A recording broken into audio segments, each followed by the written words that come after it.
نحمده ونصلي ونسلم على رسوله الكريم أما بعد فأعوذ بالله من الشيطان الرجيم بسم الله الرحمن الرحيم قل إن الفضل بيد الله يؤتيه من يشاء صدق الله مولانا العظيم وبلغنا رسوله النبي الكريم ان اللہ وملائکتہ یصلون علی النبی یا ایھا الذین آمنوا صلوا علیہ وسلموا تسلیما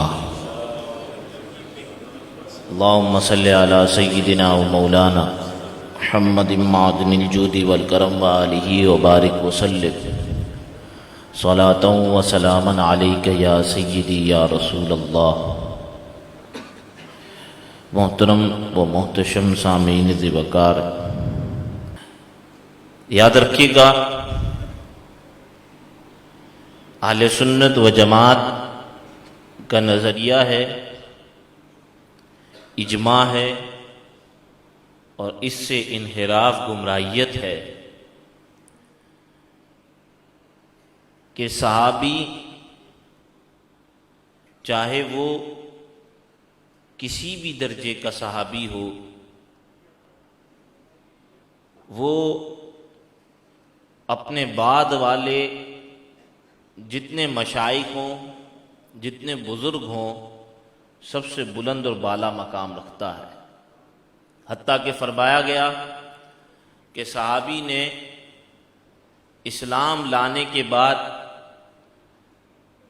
اسلام لاتے ہی بغیر عمل کیے اسے شہادت مل گئی، اور بس اس کا انتقال ہو گیا، شہادت ہو گئی اس کی، اس نے ابھی زندگی میں کوئی عمل نہیں کیا سوائے اس کے کہ وہ شرف صحابیت سے مشرف ہوا کہ اس نے کلمہ پڑھا، نبی کریم صلی اللہ علیہ وسلم کو حالت ایمان میں دیکھا اور اس کی شہادت ہو گئی۔ صرف یہ اتنا عمل اور صرف اتنا کام اس کو بعد والے غوث قطب ابدال اور جتنے تابعی ہیں، جتنے تبع تابعی ہیں اور جتنے قیامت تک آنے والے افراد ہیں، سب سے اس کو بلند رتبہ کر دیتا ہے۔ تو اسی لیے کہا گیا کہ صحابی عمل سے نہیں بنتا، صحابی نبی کریم صلی اللہ علیہ وسلم کی نظر سے بنتا ہے۔ تو اس نظر کا کمال اتنا ہے کہ یہ جس پہ پڑ جائے اسے جو ہے وہ بلند رتبوں پر فائز کر دیتی ہے۔ اور جب ہم یہ کہتے ہیں کہ فلاں ولی کی نظر نے یہ کر دیا، فلاں ولی کی نظر نے بندے کو جو ہے وہ اتنے سلوک کے مراتب طے کروا دیے، فلاں ولی کی نظر نے اس کے سیاہ دل کو سفید کر دیا، اس کی سیاہی کو مٹا دیا۔ جب اولیاء کی نظر کے ہم اتنے قائل ہیں کہ اللہ نے ان کی نظر کے اندر تاثیر رکھی ہوتی ہے، تو نبی کریم صلی اللہ علیہ وسلم کی نظر عنایت کا کیا عالم ہوگا؟ وہ جس پر پڑ جائے تو اس کا مقام اور مرتبہ کس قدر بلند ہوگا۔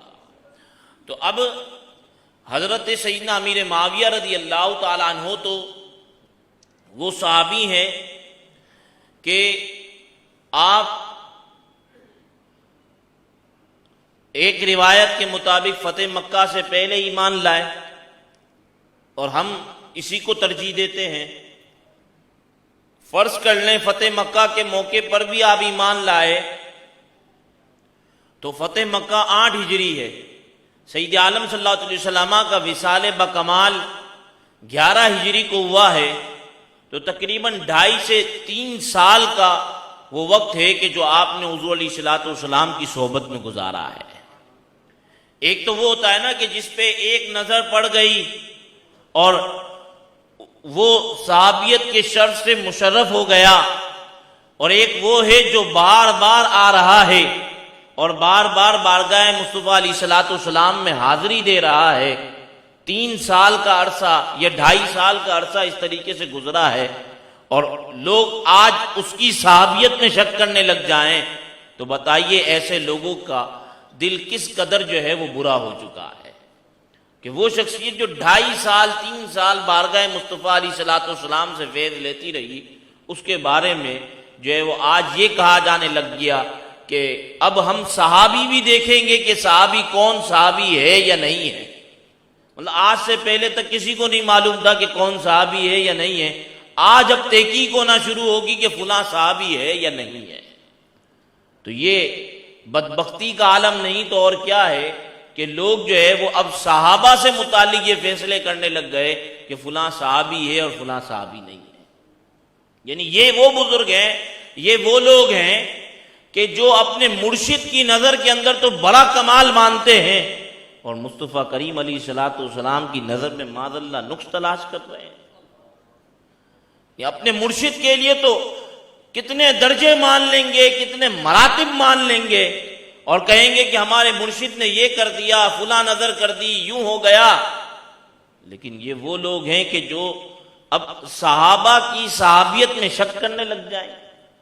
تو یاد رکھیے گا ایسے لوگوں سے بچنا نہایت ضروری ہے۔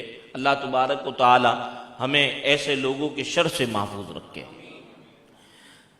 اب یاد رکھیے گا حضرت عمر فاروق رضی اللہ تعالیٰ عنہ کا زمانہ خلافت ہے اور فاروق اعظم رضی اللہ تعالیٰ عنہ آپ کتنے سخت حاکم تھے۔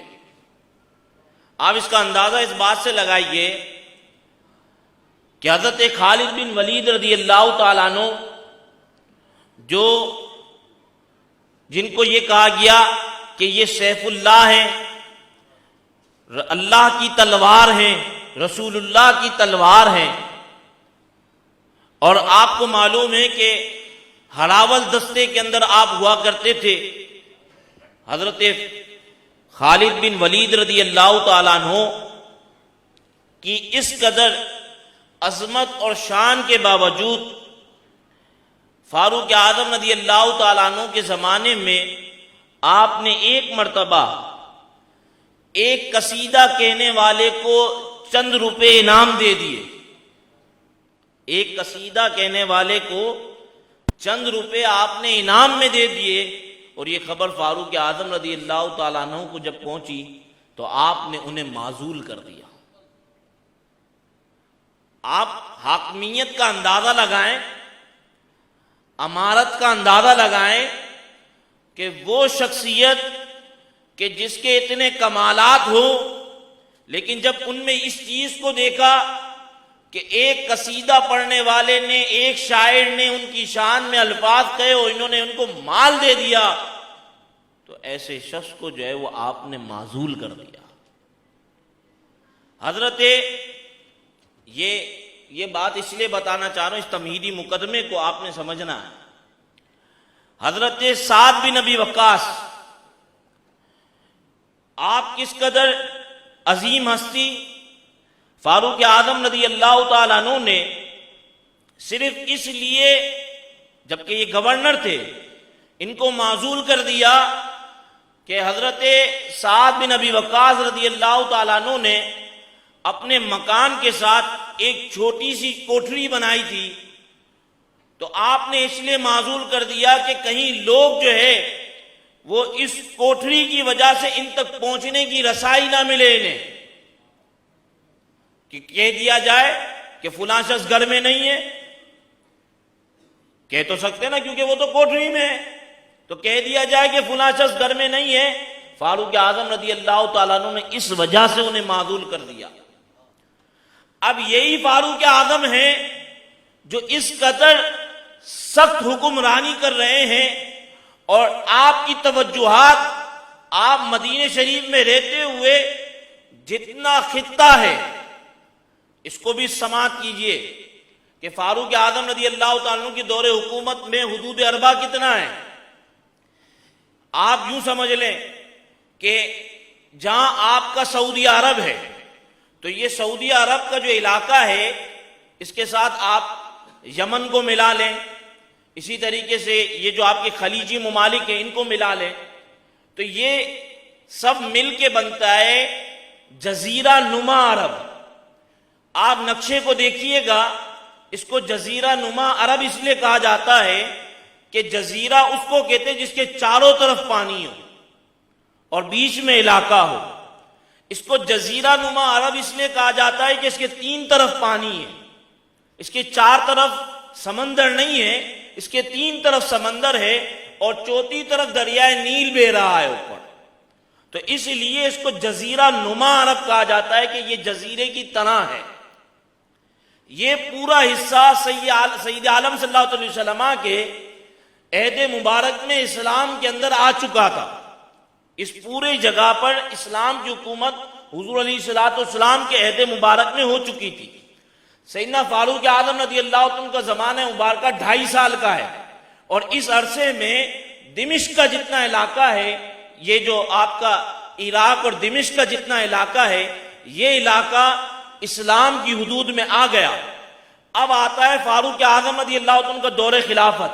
10 سالہ دور خلافت ہے.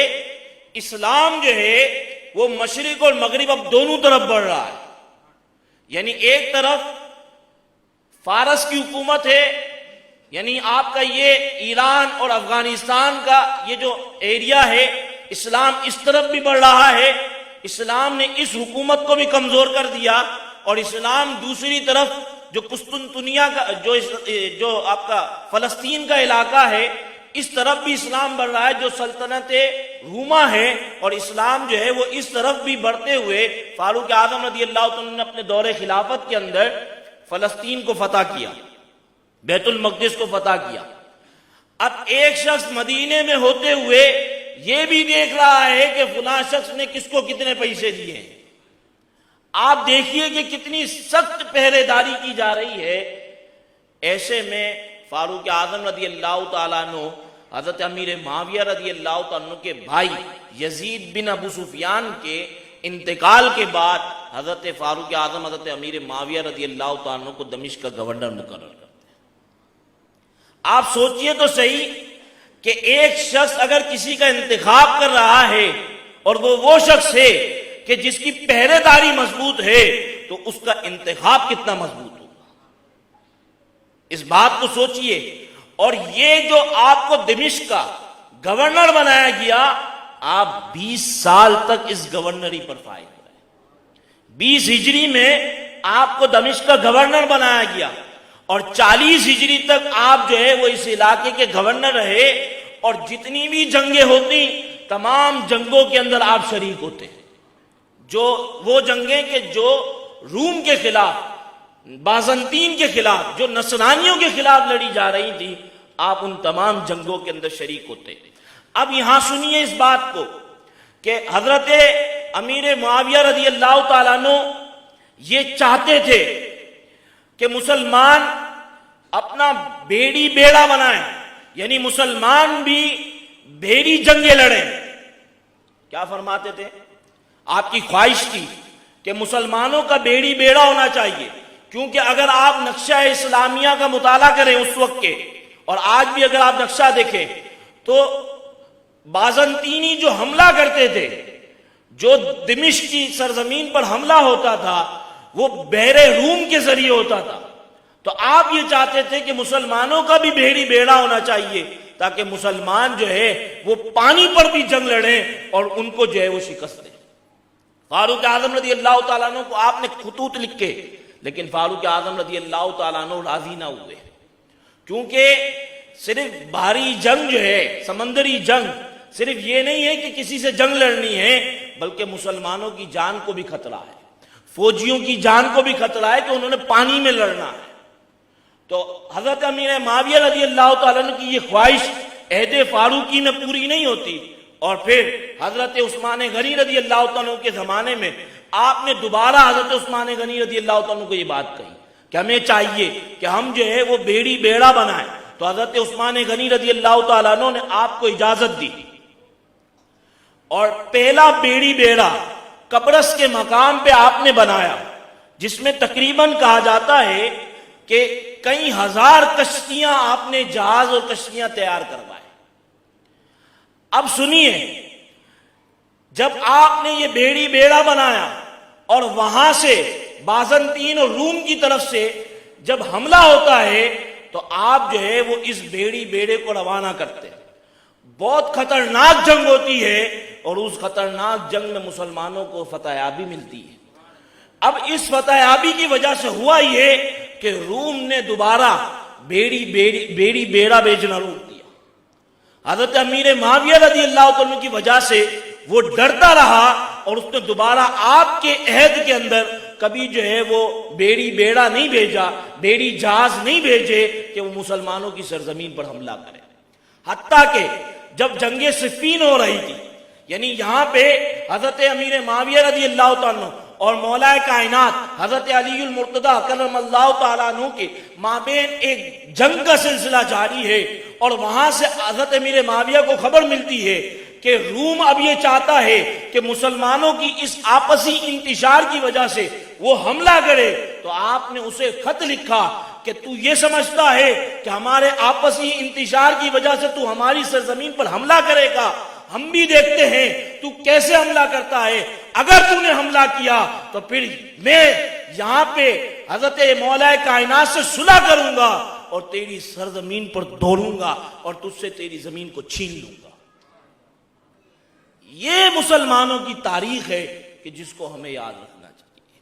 آج ہم کو دوسری طرف الجھایا جا رہا ہے، یعنی اتنا سنہری ایک دور ہے مسلمانوں کا کہ جہاں مسلمان کافروں کو للکار رہے ہیں، اس سنہری دور کی یادوں کو مٹایا جا رہا ہے اور ہمیں اس مشاجرات کے اندر الجھایا جا رہا ہے تاکہ ہم مسلمانوں کے اس حسین کارناموں کو بھلا دیں۔ آج آپ کے بچوں کو یہ باتیں یاد نہیں ہیں، ہاں، لیکن وہ فیس بک اور یوٹیوب کے ذریعے اتنا جانتے ہیں فلاں جنگ ہوئی تھی، فلاں نے یہ کر دیا اور فلاں نے یہ کر دیا، لیکن وہ یہ کارنامے جو مسلمانوں کے تھے یہ بھلا بیٹھے۔ اب سنیے وہ روایت۔ آج لوگ کہتے ہیں نا کہ تم حضرت امیر معاویہ رضی اللہ تعالیٰ عنہ کو جنتی کیوں کہتے ہو؟ یہ ساری تمہید اس لیے باندھ دی آپ کے سامنے کہ لوگ کہتے ہیں نا کہ تم حضرت امیر معاویہ کو جنتی کیوں بولتے ہو؟ ہم نے کہا بھائی تمام صحابہ جنتی ہیں۔ کہا ٹھیک ہے، لیکن تعیین کے ساتھ کسی شخص کو بولنا کہ یہ جنتی ہے، جیسے کہ حضرات عشرہ مبشرہ کو کہا جاتا ہے، یعنی وہ اصحاب کہ جن کو یک بارگی میں ایک مجلس میں سرکار علیہ الصلوۃ والسلام نے جنت کی بشارت دی۔ حضرات حسنین کریمین کو کہا جاتا ہے، جیسے کہ روایات موجود ہیں۔ تو اب سوال یہ ہوا کہ تم جو ہے وہ کسی شخص کا نام لے کے کہ جس کے نام کے بارے میں روایت موجود نہیں ہے، تم کیسے اس کو جنتی کہتے ہو؟ ہم نے کہا پہلی بات تو یاد رکھو کہ اللہ نے فرمایا کُلًّا وعد اللہ الحسنى، اللہ نے تمام سے حسنہ کا، نیکی کا، بھلائی کا وعدہ کر لیا، تو تمام صحابہ کے جنتی ہونے کے لیے قرآن کا یہ مقام ہی کافی ہے۔ دوسری بات کہ تم کو کسی سے تکلیف نہیں ہے، تم کو تکلیف حضرت امیر معاویہ رضی اللہ تعالیٰ عنہ سے، اور تم خود کہتے ہو کہ ہم اعلیٰ حضرت کے ماننے والے ہیں، تو اب اعلیٰ حضرت کی زبانی سنو۔ ان کو اعلیٰ حضرت کے فتاوی رضویہ میں ملا نہیں کہ اعلیٰ حضرت نے کہیں بالتعیین لکھا ہو حضرت امیر معاویہ جنتی ہیں، تو ہم تم کو بتاتے ہیں اعلیٰ حضرت نے صرف فتاوی رضویہ ہی نہیں لکھا، اعلیٰ حضرت نے صرف فتاوی رضویہ ہی، ہاں، اعلیٰ حضرت کا ایک مخطوطہ ہے، اور یہ امام اہل سنت نے ایک کتاب ہے العلل المتناہیہ، علامہ جوزی جی، اس کے اوپر اعلیٰ حضرت نے حاشیہ لکھا ہے۔ اعلیٰ حضرت حاشیہ لکھتے ہیں اور اس کے اندر اعلیٰ حضرت امام اہل سنت فرماتے ہیں کہ اللہ تبارک و تعالیٰ نے مجھ پر یہ واضح کر دیا، وہ کیا کہ حضرت امیر معاویہ رضی اللہ تعالیٰ عنہ جنتی ہیں، نام لکھتے ہیں، فرماتے ہیں یشہدوا لمعاویہ بالجنہ، فرماتے ہیں ایک صحیح حدیث ہے، وہ صحیح حدیث اس بات کی گواہی دیتی ہے کہ حضرت امیر معاویہ رضی اللہ تعالیٰ عنہ جنتی ہیں، اور وہ حدیث پاک کیا ہے؟ فرماتے ہیں حضور علیہ الصلوۃ والسلام نے فرمایا اول جیش من امتی یغزون البحر قد اوجبوا، فرماتے ہیں کہ مسلمانوں کا پہلا وہ لشکر کہ جو سمندر پر جنگ کرے گا، اللہ تبارک و تعالیٰ نے ان لوگوں پر جنت کو واجب کر دیا ہے۔ یہ پہلا لشکر کس کا تھا؟ یہ پہلا لشکر حضرت امیر معاویہ رضی اللہ عنہ۔ تو آپ فرماتے ہیں یہ صحیح حدیث، یہ بخاری کے اندر حدیث موجود ہے، فرماتے ہیں یہ صحیح حدیث اس بات کی گواہی دیتی ہے کہ حضرت امیر معاویہ رضی اللہ عنہ کو جنت دی ہے۔ تو یہ تو وہ کارنامے ہیں جو حضرت امیر معاویہ رضی اللہ عنہ کے ہاتھ سے ہونے تھے، اور حضور علیہ الصلوۃ والسلام ان کی بشارت پہلے دے کے چلے گئے تھے۔ اور صرف یہ بشارت نہیں دی کہ یہ کام مسلمانوں سے لیا جائے گا، بلکہ یہ بات بھی بتا دی کہ یہ لوگ جنتی بھی ہوں گے۔ تو یہ باتیں یاد رکھنے والی ہیں۔ حضرت امیر معاویہ رضی اللہ تعالیٰ عنہ کے دور خلافت کے حوالے سے ایک دو باتیں آپ کو کر دوں۔ آپ دیکھیں کہ حضرت امیر معاویہ رضی اللہ تعالیٰ عنہ نے سردی اور گرمی دونوں کی فوجیں الگ الگ بنائی، کہ سردی کی فوج الگ ہوگی، گرمی کی فوج الگ ہوگی۔ سردی میں لڑنے والے الگ ہوں گے مجاہدین، گرمی میں لڑنے والے الگ ہوں گے۔ تقریباً 2,20,000 فوجی آپ کے عہد خلافت میں تھے مسلمانوں کے، 2,20,000 فوجی عہد خلافت میں۔ بظاہر پاکستان کے فوجیوں کی تعداد 8 لاکھ سے زیادہ ہے، اور اس وقت کتنے فوجی تھے؟ 2,20,000۔ اور حدود اربع کتنا بڑا تھا؟ لیکن 8 لاکھ 8.5 لاکھ فوج ہوتے ہوئے بھی ہمارے سے کوئی دنیا کی قوم نہیں ڈر رہی، کسی قوم کو ہم سے خطرہ نہیں ہو رہا۔ اور وہاں پہ 2,20,000 فوجی ہیں، اور پورا عالم کفر کب کپا رہا ہے کہ مسلمانوں پہ حملہ کر بھی سکتے یا نہیں کر سکتے۔ اس کی وجہ کیا ہے؟ اس کی وجہ یہ ہے کہ یاد رکھیے گا، جہاد 2 طریقے کے ہوتے ہیں۔ ایک وہ جہاد ہوتا ہے کہ جب آپ پر جنگ مسلط کر دی گئی تو اب آپ نے لڑنا ہے، جیسا کہ کشمیر میں جہاد ہو رہا ہے، جیسا کہ فلسطین میں جہاد ہو رہا ہے، کہ جنگ مسلط ہو گئی، اب مسلمان کیا کریں سوائے لڑنے کے، کوئی چارہ نہیں۔ ایک وہ جہاد ہوتا ہے کہ آپ کافر کے ملک کے اندر، کفار کے ممالک اور بلاد کے اندر آپ جا کر جو ہے وہ اعلان جنگ کرو، یا تو اپنی زمین دو، ہم حکومت کریں گے، اور آپ کو ہم رہنے کا پورا جو ہے وہ یعنی آپ کو رہنے کی پوری اجازت ہوگی اور ٹیکس دینا پڑے گا، یا پھر آؤ لڑو، 3 دن 4 دن کی 10 دن کی مہلت ہے آپ۔ اور اس طریقے سے ہوتا یہ تھا کہ ایک تو اسلامی حدود اربع بڑھ جاتی تھی۔ آج تو آپ کو بظاہر اسلامی حدود ہی نظر نہیں آ رہی، آج تو قومی حکومتیں بنی ہوئی اور ہر حکومت کی، ہر ملک کی اپنی اپنی حدود ہے۔ اب یہ تو کوئی نہیں کہتا کہ یہ اسلام کی حدود ہے، کیونکہ برابر میں آپ کے مسلمان ملک ہے، 2 طرف آپ کے مسلمان ملک ہے، ایک طرف ایسا ملک ہے کہ جس میں مسلمان آپ سے زیادہ آباد، تو آپ کیسے کہیں گے کہ یہ اسلامی ملک ہے؟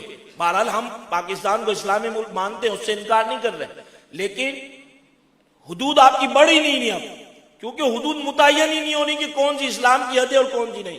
پہلے تو یہ تھا کہ سارا رقبہ اسلام کا ہے، اور اب وہ بڑھ رہا ہوتا۔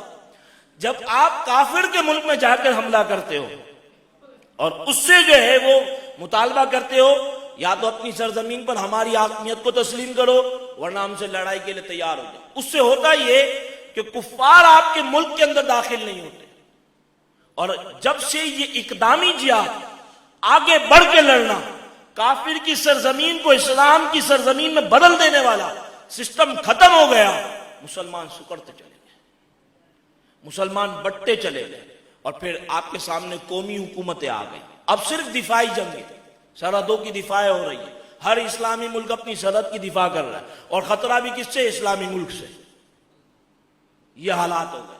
تو یہ اقدامی جہاد، جب مسلمان جہاد سے پیچھے ہٹ جاتے ہیں تو مسلمانوں کے اندر بزدلی آ جاتی ہے۔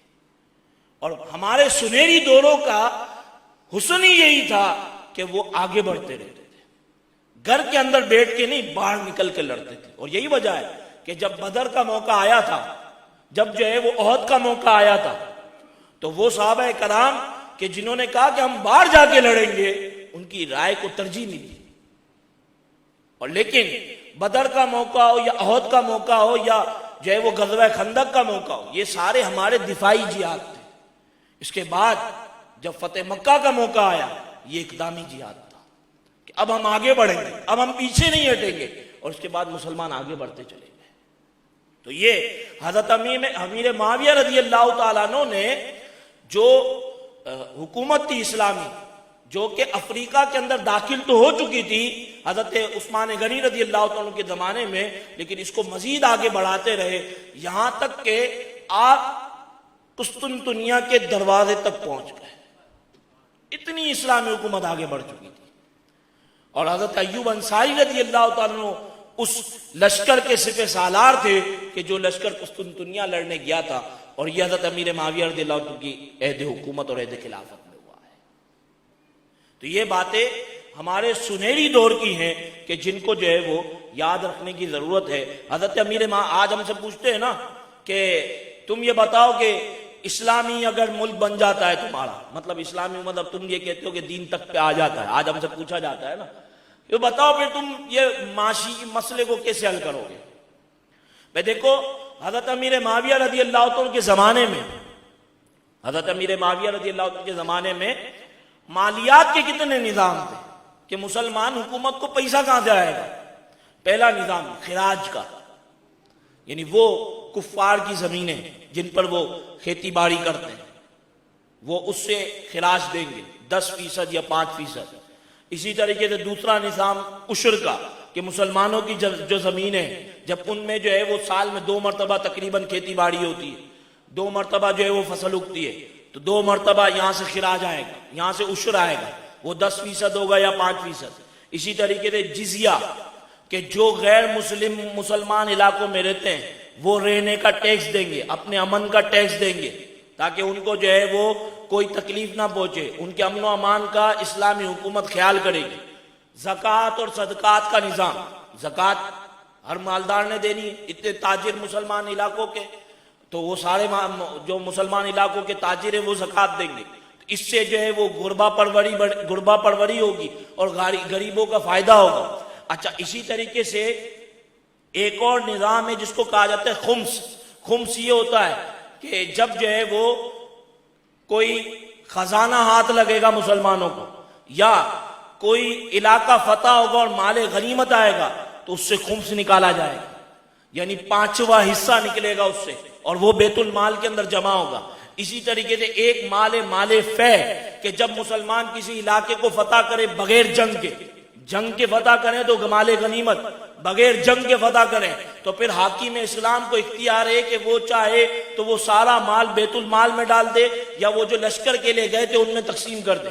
تو یہ بھی ایک مال آنے کا ذریعہ ہے. اسی طریقے سے محصول، یعنی یہ محصول کا وہ نظام ہے کہ جب جو ہے وہ دارالحرب اور دارالاسلام، آج تو پتہ ہی نہیں دارالحرب کیا ہے، اتنا مسئلہ بن گیا. دارالحرب اور دارالاسلام کا یہ مطلب جہاں اسلامی حکومت ہے، دارالحرب کا یہ مطلب کہ جہاں کبھی اسلامی حکومت آئی نہیں آج تک. یہ میں آپ کو آسان تشریح کر رہا ہوں کیونکہ اس سے متعلق پھر احکامات بہت سارے سمجھ لیں. جہاں آج تک اسلامی حکومت آئی نہیں، اب اس میں آپ جو ہے وہ امریکہ لے لیں، آپ برطانیہ لے لیں، دارالحرب ہے. دارالحرب سے دارالاسلام کی طرف جو تجارتی قافلے آئیں گے جائیں گے، چاہے وہ مسلمان ہوں چاہے وہ جو ہے وہ غیر مسلم ہو، یہ سب ٹیکس دیں گے. یہ محصول کہلاتا تھا یہ نظام. پھر درائد کا ایک نظام، یعنی جو مسلمان جو ہے وہ مسلمان امیر ہیں اور اس علاقے میں غریب زیادہ ہے تو مسلمان عمراء پر لازم کیا جائے گا ایک ٹیکس جس کے ذریعے وہاں اس علاقے کے غرباء میں وہ تقسیم کیا جائے گا. یہ وہ نظام تھے جو اسلامی حکومت کے اندر موجود تھے اور یہاں سے جو ہے وہ مال اکٹھا کیا جاتا تھا. حضرت امیر معاویہ رضی اللہ عنہ کے دور خلافت میں 18 صوبے تھے.